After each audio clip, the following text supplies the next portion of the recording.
What's up, guys? Welcome back to another TSU Newsdesk.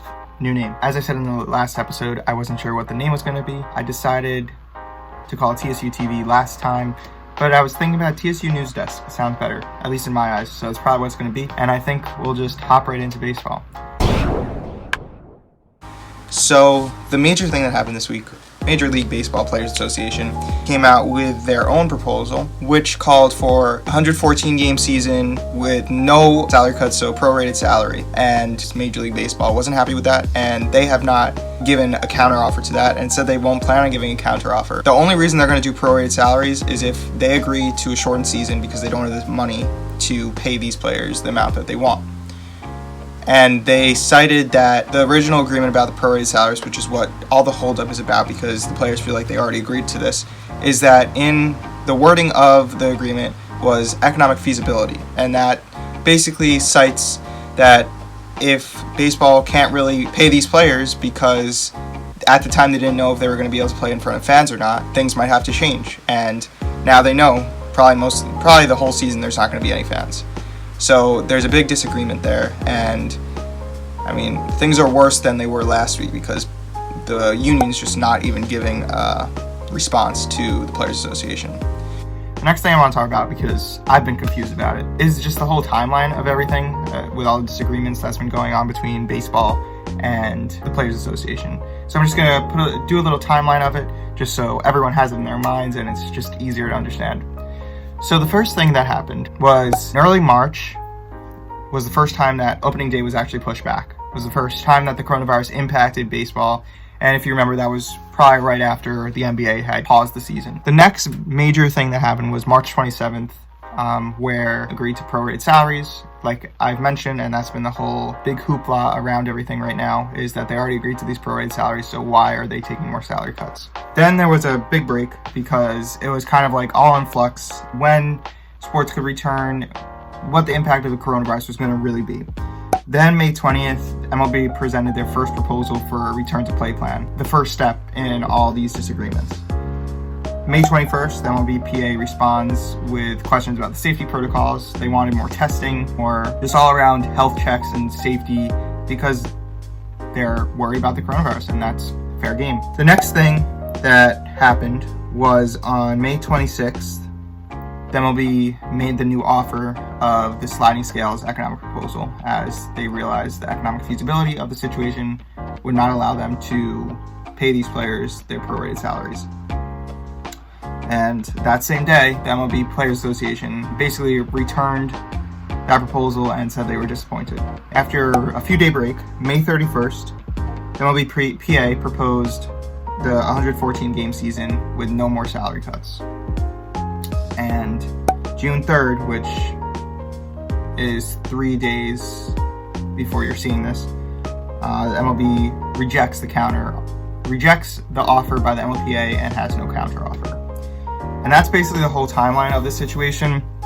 There's obviously been little things here and there, but it's been a messy situation, and the more upsetting thing about it is we don't know when it's going to end.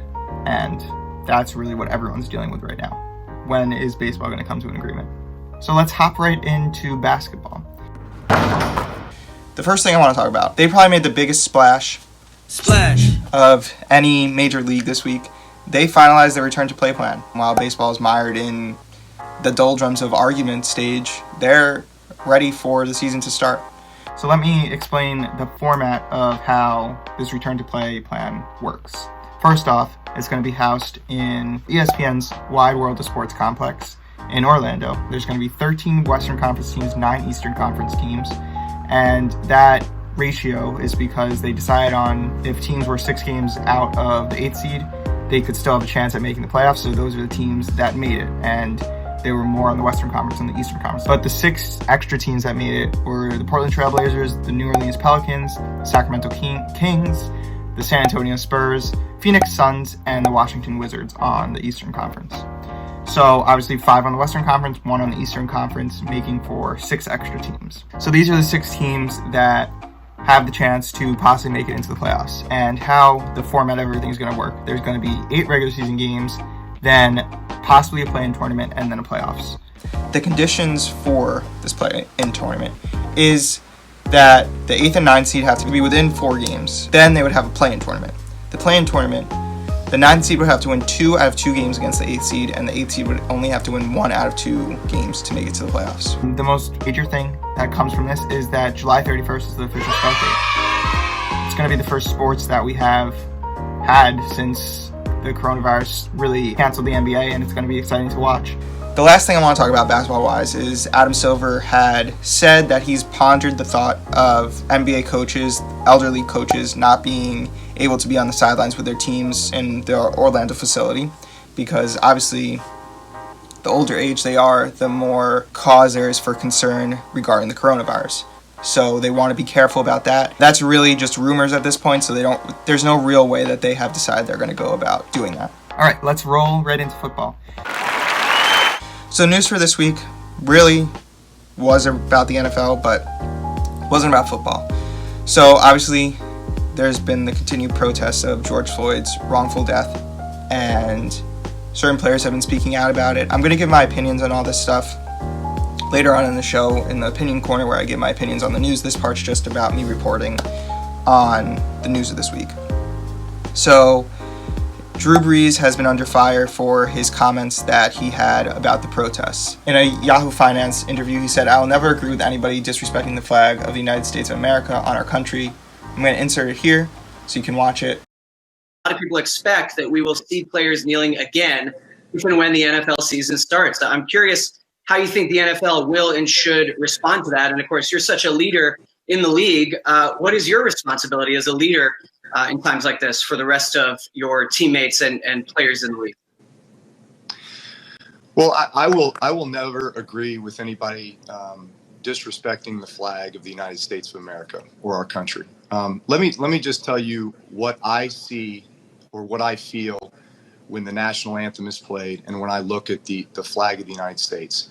I envision my 2 grandfathers who fought for this country during World War II, one in the Army and one in the Marine Corps, both risking their lives to protect our country and to try to make our country and this world a better place. So every time I stand with my hand over my heart, looking at that flag and singing the national anthem, that's what I think about. And in many cases, it brings me to tears, thinking about all that has been sacrificed, not just those in the military, but for that matter, those throughout the civil rights movements of the 60s. And everyone and all that has been endured by so many people up until this point. And is everything right with our country right now? No, it's not. We still have a long way to go. But I think what you do by standing there and showing respect to the flag with your hand over your heart is it shows unity. It shows that we are all in this together. We can all do better, and that we are all part of the solution. So basically, he was commenting on the protests going on, people burning the flag, but also commenting kind of back to Colin Kaepernick, how in his eyes he disrespected the flag. That's obviously a controversial topic that I'll get into, but he doesn't agree with protests. In his quote, he doesn't agree with protests that seem to remark to the American flag and kind of disrespect it. He's been under fire by teammates, other players around the league, other players in sports, Aaron Rodgers, LeBron James, Richard Sherman, Jamal Adams, and many others. The trending Twitter hashtag was Damn Drew. People not expecting someone like Drew Brees, who has the sentiment around him as being this great guy, to come out with such a controversial statement and basically for a lot of people disrespecting them and what they're fighting for right now. He then wrote on Instagram, kind of apologizing for what he said. He explained that in an attempt to talk about respect, unity, and solidarity centered around the American flag and the national anthem, I made comments that were insensitive and completely missed the mark on the issues that we are facing right now as a country. So this week's Opinion Corner is going to be solely focused around Drew Brees' comments and the reaction to his comments. So basically at TheSportUniverse, we haven't really commented on this whole issue, saying it's a political issue, not really a sports one, but now it's seeped into the sports world. This is my opinion corner, no one else in the TheSportUniverse. Maybe they agree, maybe they disagree, but this is my opinion, and I guess I'll just share it. So Drew Brees said, "I will never agree with anybody disrespecting the flag of the United States of America or our country."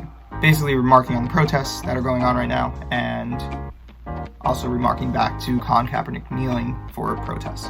That's just all revolved around like the disrespecting the flag. That's where the whole argument comes around. And it's kind of weird because photos have surfaced of Drew Brees kneeling for the flag and in that sense fighting for equal rights. So this quote seems a little odd to me, and why to somewhat kind of trust his apology that he said. But in my opinion, his comments, if we're just talking about comments, were out of line, insensitive to the times. To bring up disrespecting the flag when there's people fighting for equal rights in a country that is supposed to, at this point, have equal rights, is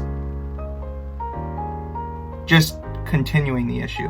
To harp back on, obviously, by disrespecting the flag, people take it that you're disrespecting the army, which I don't agree with personally. I don't think that that's what that means. I think Colin Kaepernick kneeled.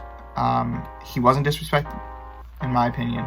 I'm probably going to get some hate for this, but he wasn't disrespecting the flag. He was kneeling for the national anthem to show that he was angry about something, unhappy with the equality that's in America. The evidence is there. Minorities continue to be not given equal rights, brutalized by police, but mainly not equal rights. And once again, this is my opinion. No one else is in the sport universe, as this is my opinion corner.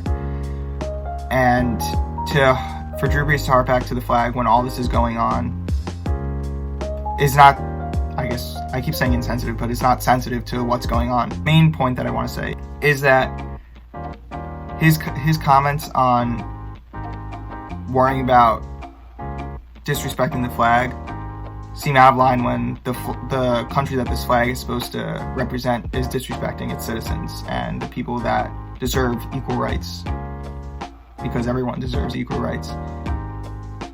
That seems out of line, and I think, in my opinion, his apology kind of remarked to that idea. Off of that, those are really all the comments I'm going to give on the situation. And that really ends this week's TSU Newsdesk. Expect one of these every week. Other than that, sports are our universe.